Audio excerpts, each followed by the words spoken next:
আসসালামু আলাইকুম সবাইকে। শুরু করতে যাচ্ছি বাইজি কন্যা উপন্যাসের 15 এবং 16 নম্বর পর্ব। 5 ফোড়ন গৃহ।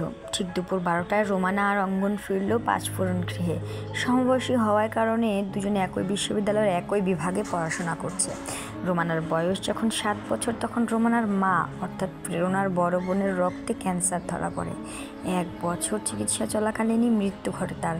খালাতো বোনের মেয়ে হওয়ায় ভালোবাসা, স্নেহ, দায়িত্ববোধ সব দিক থেকে বাধা পড়ে রোমানাকে নিজেদের কাছে রেখে দেয় অলিউর এবং প্রেরণা। রোমানার বাবা প্রবাসী, স্ত্রীর মৃত্যুর পর মেয়েকে অলিউর এবং প্রেরণার হাতে তুলে দিয়ে সেই যে চলে গেছেন আর দেশমুখী হননি। রোমানা হোস্টেলে থেকে পড়াশোনা করে। ছুটির দিনগুলোতে অঙ্গনই বেশিরভাগ বাড়ি নিয়ে আসে ওকে। মায়ের আদেশে কখনো কখনো প্রণয় আনতে যায়। ওরা ফিরতেই প্রেরণা দুজনকে গোসল সেরে খেতে আসতে বলল। রোমানা চুপচাপ চলে গেল গোসলে। খালামণির সঙ্গে তেমন কথাও বলল না, আর না স্বভাব সুলভ তার ওষ্ঠা ধরে হাসির দেখা মিলল। বিচলিত হয়ে প্রেরণা অঙ্গনের দিকে ভ্রু কুঁচকে তাকালো, বলল, ওর কী হয়েছে? অঙ্গন দীর্ঘশ্বাস ছেড়ে বলল, আম্মা, আপনি এবার ভাইয়ার সঙ্গে ওর বিয়েটা দিয়ে দিন। আপনি তো জানেন রোমানা ভাইয়াকে পাগলের মতো ভালোবাসে, অথচ ভাইয়া রোমানার ব্যাপারে খুব উদাসীন। বিয়েটা হয়ে গেলে দুজন একসাথে থাকলে সব ঠিক হয়ে যাবে। আশা করি আপনি আব্বার সাথে আজই কথা বলবেন। কথাগুলো বলেই মায়ের সামনে থেকে চলে গেল অঙ্গন। দুশ্চিন্তাগ্রস্ত হয়ে পড়ল প্রেরণা। আজ বৃহস্পতিবার প্রণয় আসবে, তাই সিদ্ধান্ত দিল আর দেরি নয়, এবার দুটোকে এক করেই ছাড়বে। দুপুরে আহার শেষে জমিদার অলিউর এবং পল্লব চৌধুরীর সঙ্গে অরুণা, প্রেরণা দুজনই প্রণয়ের সঙ্গে রোমানার বিয়ের কথাবার্তা তুলল। দুই পত্নীর মতামত শুনে দুই পাত্রের দিকে তাকালো অলিউর। পূর্বে কথাবার্তা হলেও আজ চূড়ান্ত আলোচনায় বসেছে সকলে। বংশের রীতি অনুযায়ী ছেলে মেয়েদের বিয়ের পূর্বে পরিবারের বয়োজ্যেষ্ঠদের মতামতকে অধিক গুরুত্ব দেয় অলিউর চৌধুরী। সে এবং তার পত্নীরা রাজি এবার বড় দুই পুত্র এবং পুত্রবধূদের সম্মতি পেলেই আগামীকাল বাগদান সেরে ফেলবে। পরিবারের সকলেরই সম্মতি মিলল, কেবল রোমানা আর প্রণয়ের সঙ্গেই কোনো কথা হয়নি অলিউরের। এ পর্যায়ে রোমানার তরফের সকল কথাই অঙ্গন এবং প্রেরণা ব্যক্ত করল। সবশেষে অপেক্ষায় রইল প্রণয়ের ফেরার। 5 ফোড়ন গৃহের পরিবেশটাই বদলে গেল। রোমানার বক্ষস্থলে যেন জলের মতন ছলাৎ ছলাৎ শব্দ করছে। একদিকে আনন্দ, অপরদিকে লজ্জা আষ্টে পৃষ্ঠে রেখেছে তাকে। সকল বিষণ্ণতা দূর হয়ে মনে এবার কাঙ্ক্ষিত মানুষটির জন্য অনুভূতি জাগ্রত হচ্ছে। নিজ কক্ষে চুপটি করে বসে অপেক্ষা করছে প্রণয়ের। সে আসবে আগামীকাল, তাদের বাগদান হবে, তারপর তাদের বিয়ে। সবটা ভাবতেই কেমন এলোমেলো লাগছে রোমানার।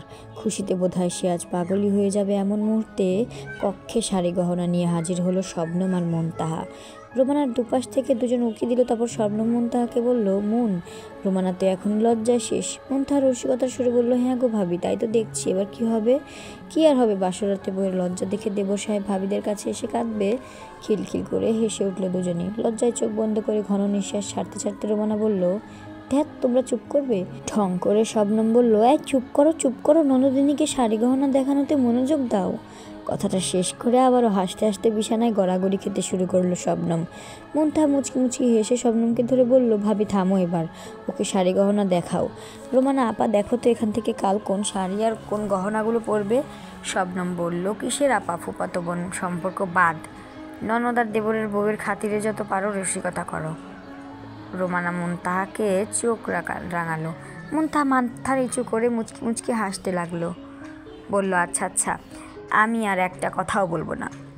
তাও রাগ করো না, তুমি শাড়ি গয়না পছন্দ করো। শাড়ি গয়না পছন্দ করে তিনজন মিলে হাসাহাসি রসিকতা করতে করতে প্রায় সন্ধ্যা হয়ে গেল। অবশেষে রোমানা প্রণয়ের বউ হতে যাচ্ছে। মায়ের থেকে সুখবরটি শুনে রোমানার সঙ্গে দেখা করতে এলো রঙ্গন। এদিকে সন্ধ্যা হয়ে যাওয়ায় মুনতাহা তড়িঘড়ি করে রোমানার রুম থেকে বের হতে যাচ্ছিল, কিন্তু রঙ্গনের মুখোমুখি হয়ে গেল। মুনতাহার হাস্যোজ্জ্বল মুখশ্রীতে দৃষ্টি পড়তেই অবাক হলো রঙ্গন। কতদিন পর এই হাসি মুখটার দেখা মিলছে মনে পড়ল না তার, তবে বুকের ভিতর প্রশান্তি ঠেকল খুব। পলকহীন চোখে চেয়েই রইল মুনতাহার দিকে, কিন্তু মুনতাহা ভীষণ বিব্রত বোধ করলো। অকস্মাৎ ভয়ে চোখ মুখ শুষ্ক হয়ে উঠল তার। মুখভঙ্গি পরিবর্তন হয়ে গেল রঙ্গনেরও। তৎপর হয়ে সে বলল, আমি রোমানা আপার সাথে দেখা করতে এসেছি। তোমার প্রয়োজন শেষ হলে চলে যাও, তবু ভয় পেও না। এটুকু বলে থামতে তড়িৎ গতিতে মুনতাহা কক্ষ ত্যাগ করল। নির্লিপ্ত ভঙ্গিতে রঙ্গন তাকালো কক্ষের ভিতরে। শবনম, রোমানা দুজনে করুণ দৃষ্টিতে তাকিয়ে আছে তার দিকে। এক ঝোঁক গিলে দীর্ঘ একটি শ্বাস ছেড়ে ধীর পায়ে কক্ষের ভিতরে প্রবেশ করলো রঙ্গন। শবনমের দিকে তাকিয়ে মৃদু হেসে বলল, তোমারও কি তারা আছে ভাবি? শবনম জোরপূর্বক হেসে এগিয়ে গেল। রঙ্গনের মাথায় হাত বুলিয়ে বলল, না ভাই, বসো তুমি। কিছুক্ষণ গল্প করি। রঙ্গন নিজেকে স্বাভাবিক করার চেষ্টা করে রোমানার পাশে বসলো। বিছানায় থাকা শাড়ি গহনাগুলো দেখে বলল, ভালোবাসার মানুষকে জীবনসঙ্গী হিসেবে পাবে। তুমি খুব খুশি তাই না আপা? রোমানা ইস্তস্ত বলল, আমি অনেক খুশি রে রঙ্গন। অভিনন্দন আপা। আশা করি নিজেদেরটা সেরে দেবতাকে নিয়ে একটু ভাববে। বাকিরা তো নিজেকে নিয়েই ব্যস্ত। শবনমের দিকে আর চোখে তাকিয়ে কথাটা বলতেই শবনম রঙ্গনকে কানমলা দিয়ে বলল, ওরে দুষ্টু খোঁচা মারা হচ্ছে তাই না? কি ভেবেছ আমি কিছুই জানি না? সব খবর আমার কাছে আসে। রঙ্গন জিহ্বায় কামড় দিয়ে বলল, নাউজুবিল্লাহ আপা ভাবি এগুলা কি বলে? তোমাদের মুখে নাউজুবিল্লাহ শুনলে শয়তানও লজ্জা পাবে। ঢং বাদ দিয়ে ছেড়ে কাশো বাছা। রোমানা অবুধ চোখে দুজনের দিকে তাকাতেই রঙ্গন বলল, আপা তুমি বিশ্বাস করো ভাবি আমাকে ফাঁসাচ্ছে? আমি ফাঁসাচ্ছি নাকি কারো রূপের জাতিতে তুমি ফেসে গেছো আর বাঁশির সুরে তাকে ফাঁসাচ্ছ? ধরা পড়ে গিয়ে চুপসে গেল রঙ্গন। রোমানা ছোট ছোট চোখ করে বলল, নিজেকে নিয়ে নতুন করে ভাবছিস ভালো কথা, তাই বলে এভাবে গোপনে? ছি ভাই।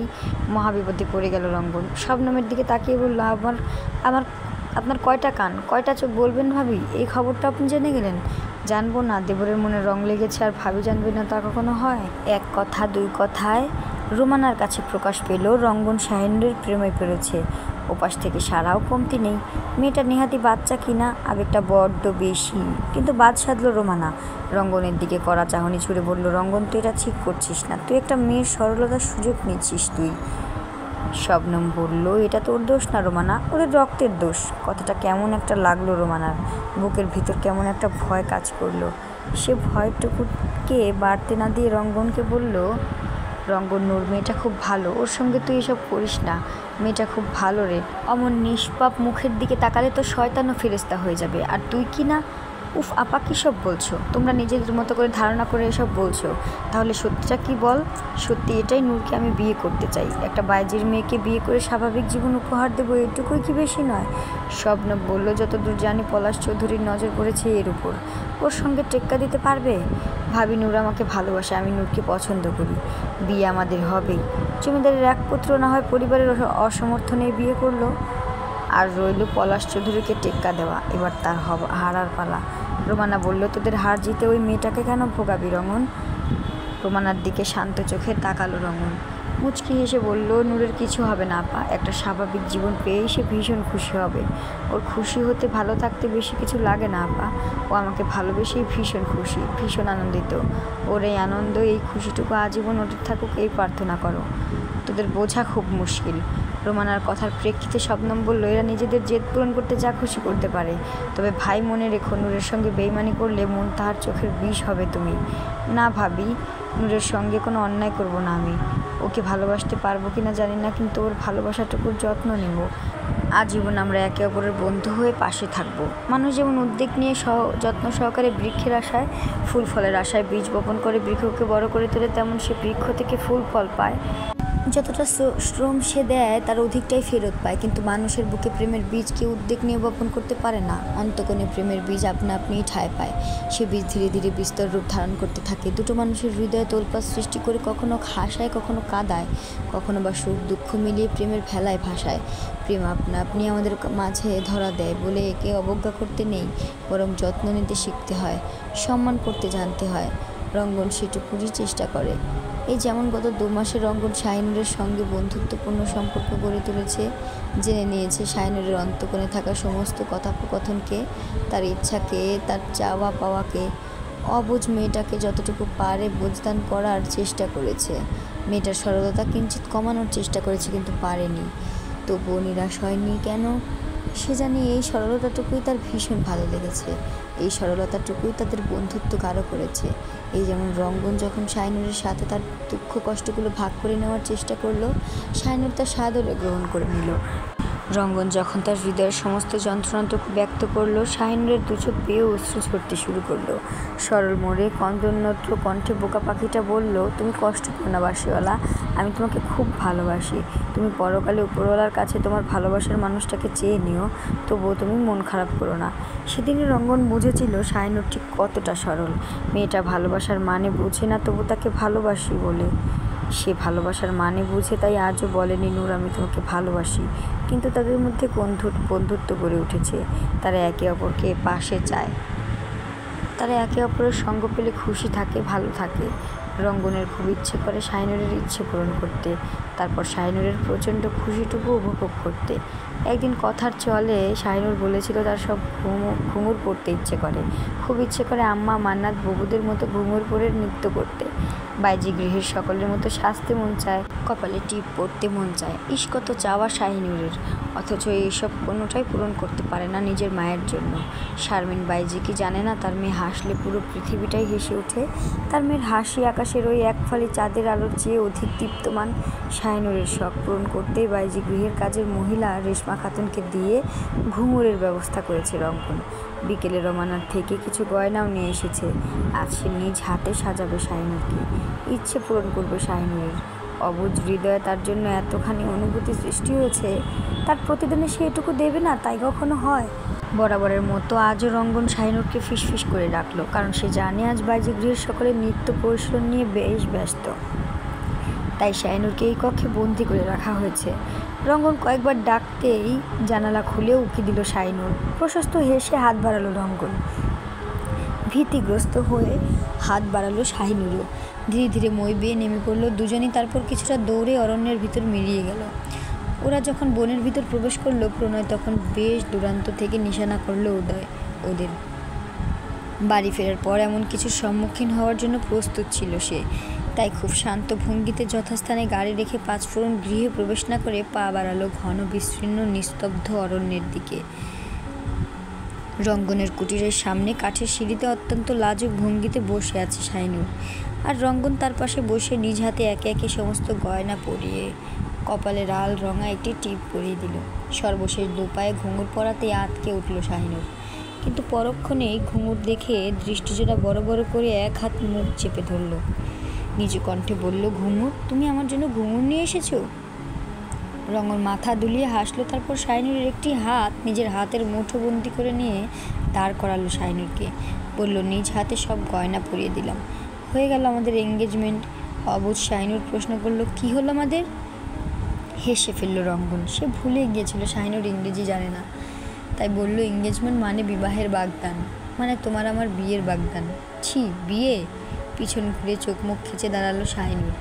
রঙ্গন ভ্রু কুঁচকে শাহিনুরের সামনে গিয়ে দাঁড়ালো। বলল, আরে আরে ছি কেন? আম্মা মেরেই ফেলবে আমাকে। আরে বোকা, মারবে কেন? আমি আছি তো, সবটা সামনে নেব। সামনে আমার ভাইয়ের বিয়ে, বিয়েটা শেষ হোক, তোমাকে নিয়ে পালাবো আমি।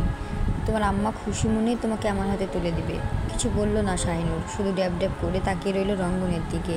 রঙ্গন ওর মাথায় টোকা দিয়ে বলল, এই যে রূপসী কন্যা, আমি যে ঘুঙুর পরালাম সেদিকে খেয়াল আছে? চমকে উঠে নিজ চরণদ্বয়ে তাকালো শাহিনুর। তারপর এপাশ ওপাশ পা নাড়িয়ে ঘুঙুরের শব্দ তুলল। আচমকাই ওষ্ঠা ধরে আকর্ষণীয় হাসিটির দেখা মিলল।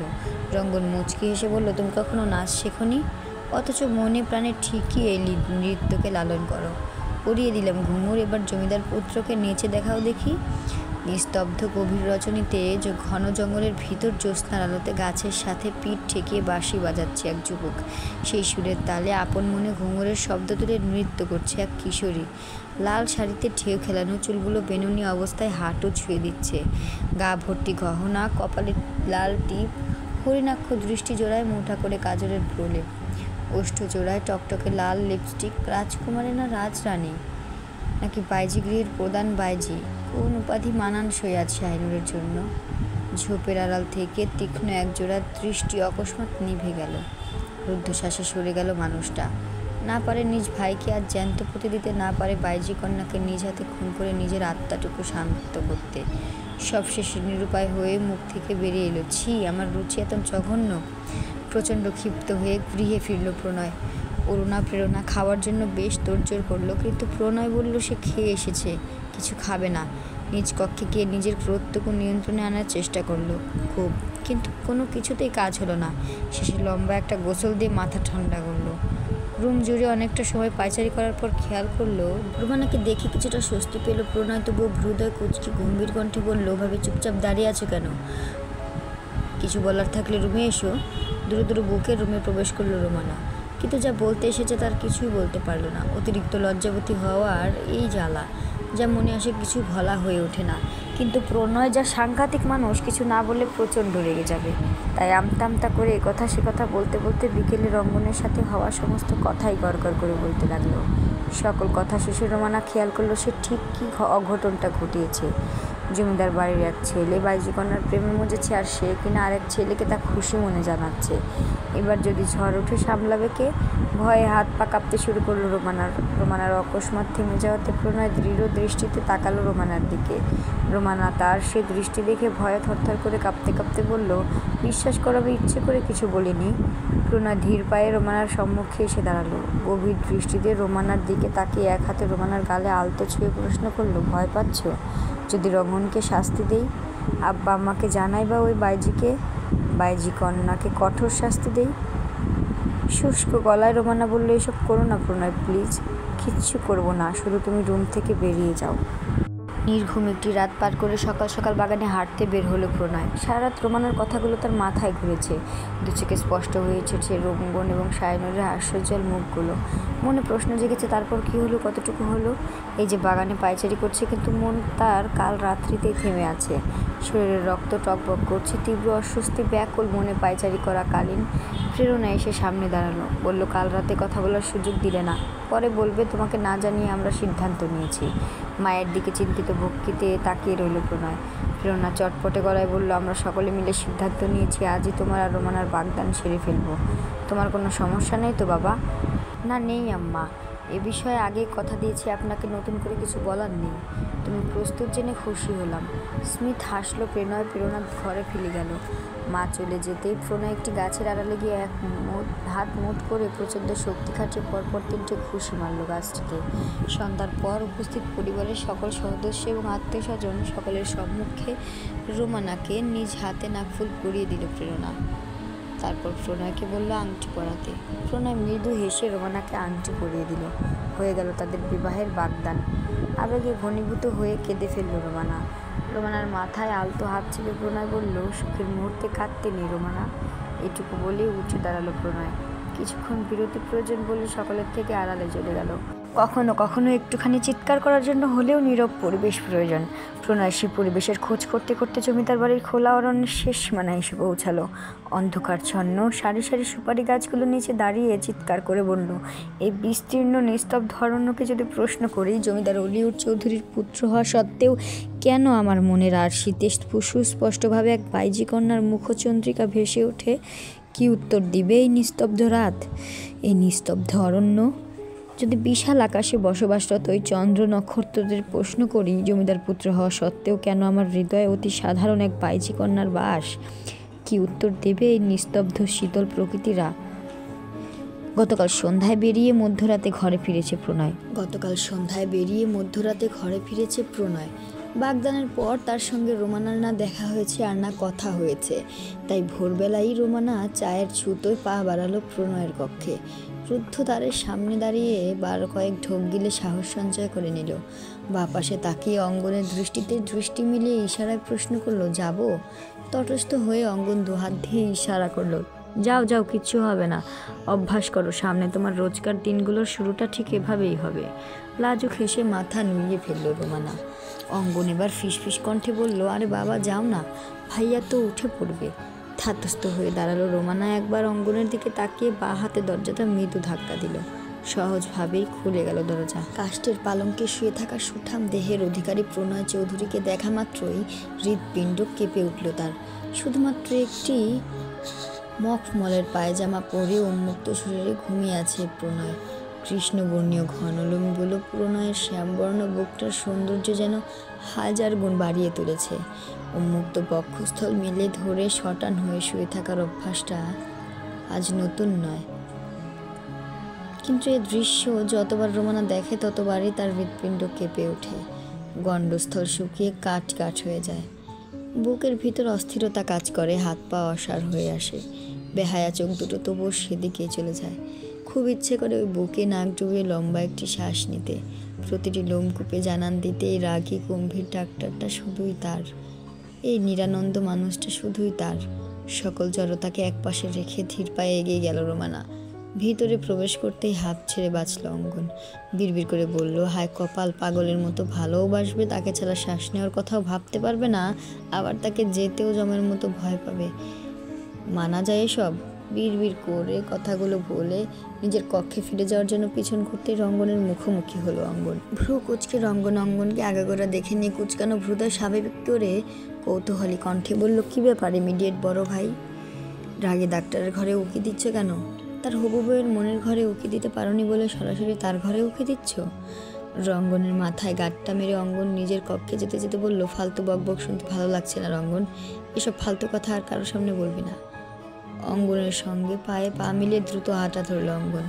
অঙ্গন নিজের কক্ষে গিয়ে দরজা আটকে দিতে উদ্যত হলেই রঙ্গন হুড়মুড়িয়ে ভিতরে ঢুকে পড়ল।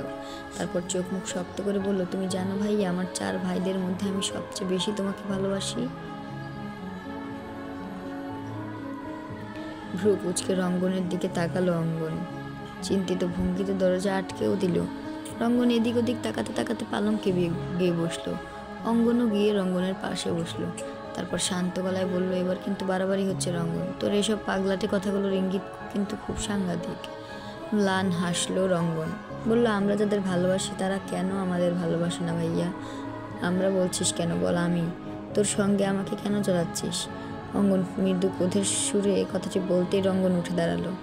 অঙ্গনের সম্মুখে দাঁড়িয়ে দুহাত প্যান্টের পকেটে গুজে দিয়ে গম্ভীর ভঙ্গিতে বলল, মুখের ভাষা চেপে রাখা যায়, চোখের ভাষা নয়। বড় অদ্ভুত লাগে জানো ভাই, আমি যাকে ভালোবাসি সে আমার বড় ভাইকে ভালোবাসে। তুমি যাকে ভালোবাসো সে তোমার বড় ভাইকে ভালোবাসে। তোমার যন্ত্রণাটা আমি বুঝি ভাই, আমার যন্ত্রণাটুকু এবার তুমি ফিল করতে পারবে। বিস্মিত হয়ে দাঁড়িয়ে পড়ল অঙ্গন। আচমকা রঙ্গনের মুখে হাত চেপে ধরল, বলল, চুপ। পরক্ষণেই ছোট ভাইয়ের প্রতি স্নেহে জর্জরিত হয়ে প্রচণ্ড শক্ত করে জড়িয়ে ধরল। ক্লেশপূর্ণ কণ্ঠে বলল, এসব কথা আর কখনো মুখেও আনবি না রঙ্গন, ওরা ভালো থাকুক ওদের ভালোবাসা নিয়ে। রঙ্গন বড় ভাইকে এবং নিজ মনকে সান্ত্বনা দেওয়ার জন্য বলল, আর আমরা ভালো থাকি ওদের পূর্ণতা দেখে। রোমানার ডাকে আধো আধো চোখ খুলল প্রণয়। মন মস্তিষ্ক দুটোই বেশ বিক্ষিপ্ত হয়ে আছে তার। বেশ রাত করে ঘুমানোতে পরিপূর্ণ ঘুম হয়নি, যার ফলে মেজাজটা বেশ খিঁচে রইল।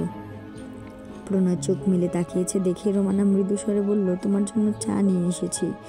ভ্রু কুচকে গেল প্রণয়ের। আস্তে ধীরে উঠে বসল সে। তারপর রোমানার দিকে গাঢ় দৃষ্টি নিক্ষেপ করলো। মনে পড়ে গেল গতকাল তাদের বাগদানের কথা। আকাশ নীলরঙা শাড়ি পরেছে রোমানা, চুলগুলো খোপা করা, এক হাতে ঘড়ি, অপর হাতে নীল সাদা মিশ্রণে কাচের চুড়ি পরেছে, মুখে কোনো প্রকার প্রসাধনী মাখেনি। শ্যামবর্ণ মুখশ্রীতে সীমাহীন লজ্জা ছাড়া আর কোনো কিছুরই ছোপ দেখতে পেল না প্রণয়। কিন্তু লক্ষ্য করলো রোমানা আর চোখে বারবার তার উন্মুক্ত বুকের দিকে তাকাচ্ছে। তাই প্রণয় বলল, চা দিতে এসেছো নাকি আমাকে দেখতে এসেছো? আতকে উঠল রোমানা। হাতে থাকা চায়ের কাপটা মৃদু মৃদু কাঁপতে শুরু করলো, যার ফলে প্রণয় বুঝতে পারলো রোমানার হাত কাঁপছে।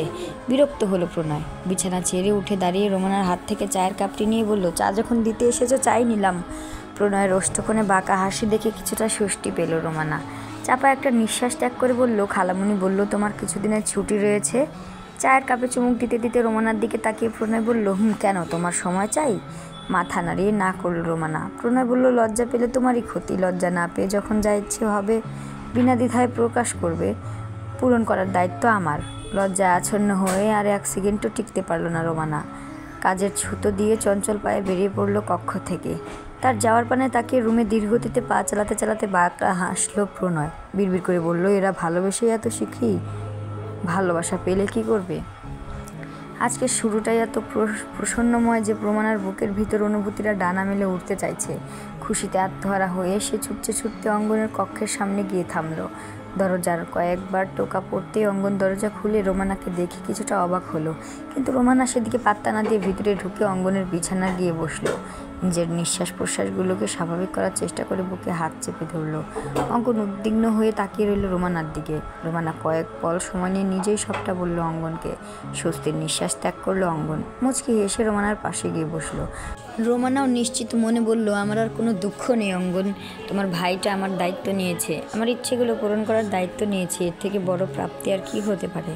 ও মুখে না বললেও আমি বুঝে গেছি অঙ্গন, ও আমাকে ভালোবাসে, ও ভালোবাসে আমাকে। উত্তেজনায় কাঁপছে রোমানা।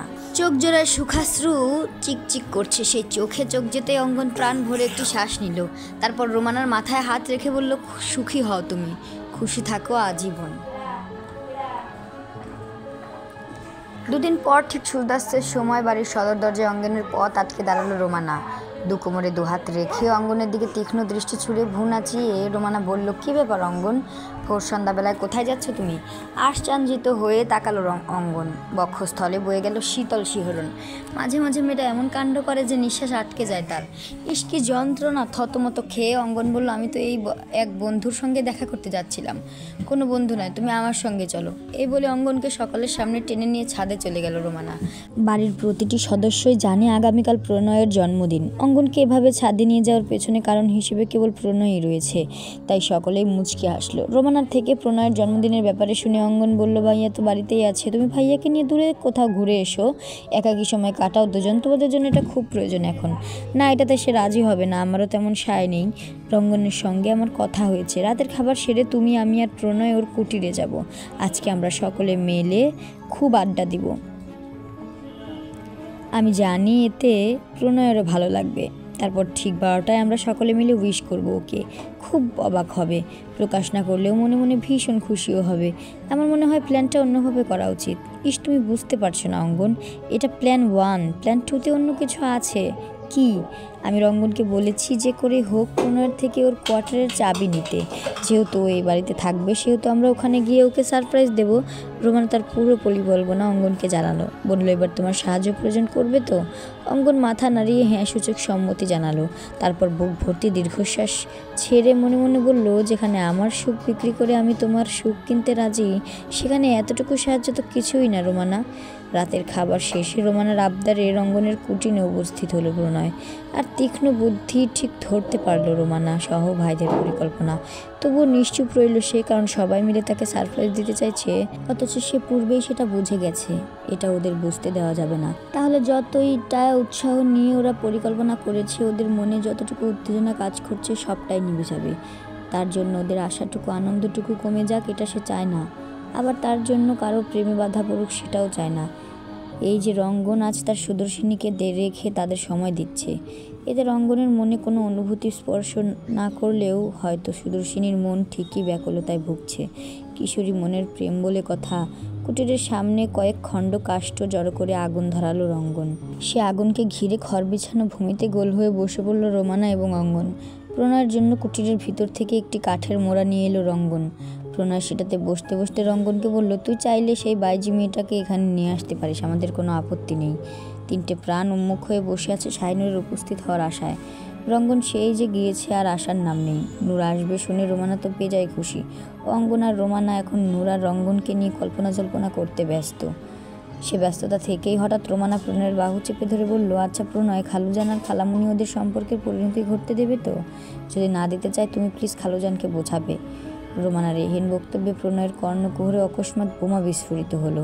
ফলশ্রুতিতে তার মুখভঙ্গি এমন কঠিন রূপ ধারণ করলো যে পাশ থেকে দৃঢ় চোয়াল দেখেই গণ্ডস্থল থেকে বক্ষস্থল অবধি শুকিয়ে গেল রোমানার। শুষ্ক মুখশ্রী ভীতিগ্রস্ত দৃষ্টিজোড়া দেখে অঙ্গন ততষ্ট হয়ে জানালো প্রণয়ের দিকে। ক্ষীণ স্বরে ডেকে উঠল, ভাই। অকস্মাৎ ঘুম ভেঙে গেল। মানুষ যেমন চমকে থাকায় ঠিক তেমনভাবেই অঙ্গনের দিকে তাকালো প্রণয়। তারপর বিচলিত হয়ে একবার রোমানা আরেকবার পথের দিকে দৃষ্টি নিক্ষেপ করল, যে পথ দিয়ে আসার কথা রঙ্গন এবং শাহিনুরের। সে পথে দৃষ্টিরেখায় প্রণয় প্রশ্ন করল, রোমানা, আজ আকাশে চাঁদ উঠেছে? হৃদয় কুঁচকে গেল রোমানা অঙ্গন দুজনেরই। পরক্ষণে দুজন তৎপর হয়ে আকাশে জ্বলজ্বল করে ওঠা চন্দ্রকে একবার দৃষ্টিপাত করে নিল। তারপর চারজোড়া চোখ চিন্তিত হয়ে তাকালো প্রণয়ের দিকে। অঙ্গন চুপ রইল। রোমানা নিচু স্বরে জবাব দিল, উঠেছে। রোমানার উত্তর পেয়ে এবার পথ থেকে দৃষ্টি সরিয়ে রোমানার দিকে শান্ত দৃষ্টি নিক্ষেপ করল প্রণয়। তারপর শান্ত অথচ দৃঢ় কণ্ঠে বলল, কাল ভোরে সূর্য উঠবে, তাই না? আশ্চর্যিত হয়ে প্রণয়ের দিকে তাকিয়ে রইল রোমানা। অঙ্গনও একইভাবে তাকালো। রোমানার আশ্চর্যান্বিত দৃষ্টিজোড়ায় দৃষ্টি মিলিত করে শান্ত কণ্ঠেই প্রণয় বলল, এই আকাশে চন্দ্র সূর্য উভয়ই বিরাজ করতে পারে। বোকা চোখে প্রণয়ের দিকে তাকিয়ে রইল রোমানা। কিন্তু অঙ্গনের সর্বাঙ্গ কেঁপে উঠল। বিস্ফোরিত চোখে ভাইয়ের দিকে তাকিয়ে রইল সে। প্রণয়ের কথার অর্থ রোমানা বুঝতে না পারলেও অঙ্গন বেশ সন্দেহ করল। প্রণয়ের তীক্ষ্ণ নজর বক্র হাসি, কোনোটাই চোখ এড়ানো না অঙ্গনের। হঠাৎ অঙ্গনের মুখ বিমূঢ় হয়ে যেতেই প্রণয় বলল, তুই কি বিরোধিতা করতে চাচ্ছিস নাকি? বক্ষস্থলে প্রচণ্ড বেগে এক ধাক্কা খেল অঙ্গন। ম্লান হেসে বলল, একই আকাশে চন্দ্র সূর্য উভয়ই বিরাজ করে, তাই ভাই, কিন্তু লক্ষ্য করে দেখো তারা উভয়ে একটা গণ্ডি মেপে চলে। রাতের আকাশটা চন্দ্রের দখলে আর দিনের আকাশ সূর্যের। রোমানা বাদ সেধে বলল, তোমরা আকাশ নিয়ে তর্ক শুরু করলে কেন? আকাশে চাঁদ সূর্য নক্ষত্র সবারই স্থান হয়। আকাশের হৃদয় বিশাল, বুঝলে সে কাউকে নিরাশ করে না। রোমানার কথা শুনে অঙ্গন দীর্ঘ নিঃশ্বাস ফেলল। প্রণয় বেশ মজা পেল। তার ওষ্ঠা ধরে লেপ্টে থাকা কিঞ্চিত হাসিটুকু প্রশস্ত হাসিতে রূপ নিল। সে হাসি দেখে রোমানা লজ্জা পেল, আর অঙ্গন পড়ে গেল দুশ্চিন্তায়। কিন্তু সেই দুশ্চিন্তাটুকু ধামাচাপা পড়ে গেল রঙ্গন এবং শাহিনুরের উপস্থিতিতে। অত্যন্ত হাস্যোজ্জ্বল চঞ্চল প্রবণ যুবকটির পাশে জড়সড় হয়ে মাথা নিয়ে দাঁড়িয়ে আছে অতি সুদর্শনীয় কিশোরীটি। ভূমিতলে বসে থাকা তিনটে প্রাণী সুদর্শন যুবক এবং সুদর্শনীয় কিশোরীর দিকে দৃষ্টিপাত করল। রোমানা সকলের সম্মুখে বলেই ফেলল, কি সুন্দর মানিয়েছে দুজনকে, নজর না লাগুক। অঙ্গন মৃদু হাসল। প্রণয় তীক্ষ্ণ দৃষ্টি ছুঁড়ে তাকিয়েই রইল। শাহিনুর লজ্জায় আরক্ত হয়ে বারবার রঙ্গনের পিছনে লুকানোর চেষ্টা করল। অঙ্গন বলল, এত দেরি হলো? 11:50 বাজে, আর মাত্র 10 মিনিট। এটুকু বলার পরপরই অঙ্গনের উড়োতে মৃদু কিল বসালো রোমানা। চোখ রাঙিয়ে ফিসফিস করে বলল, এটা কি করছিলে? সরি, বেখেয়ালিভাবে বলে ফেলেছি। রোমানা আর অঙ্গন ফিসফিসিয়ে কথা বলতে ব্যস্ত হয়ে পড়ল। প্রণয় গাঢ় চোখে তখনও তাকিয়ে আছে শাহিনুরের দিকে। পা থেকে মাথা অবধি কতবার যে চোখ বুলিয়েছে এটুকু সময়ে হিসেবের বাইরে। আর 5টা মেয়ের মতন শাহিনুর স্বাভাবিক জীবনযাপন করছে না, তার বাহ্যিক দৃশ্য দেখলেই বোঝা যায়। এই যে রোমানা শাড়ি পরেছে, তার মধ্যে ভদ্রতা সভ্যতার স্পর্শ পুরোটাই রয়েছে। অথচ শাহিনুর তার শাড়ি পরার ধরন দেখলেও শরীরের রক্ত তপ্ত হয়ে ওঠে প্রণয়ের। ফর্সা লম্বা কোমল পা দুটিতে চোখ যেতেই শরীর জুড়ে শিহরণ বয়ে গেল প্রণয়ের। পায়ের গোড়ালি থেকে বেশ উঁচু অংশ অবধি শাড়িবিহীন, কারণ শাহিনুর বেশ উঁচিয়ে শাড়ি পরেছে, যার ফলে পা থেকে উপরের দিক অনেকটাই বেরিয়ে আছে। যদিও আজ লম্বা হাতা ব্লাউজ পরেছে, কিন্তু পূর্বের দিনে খাটো হাতা ব্লাউজ পরতে দেখেছে প্রণয়। রুদ্ধশ্বাসে চোরা দৃষ্টিতে একবার শাহিনুরের উদরে তাকালো প্রণয়।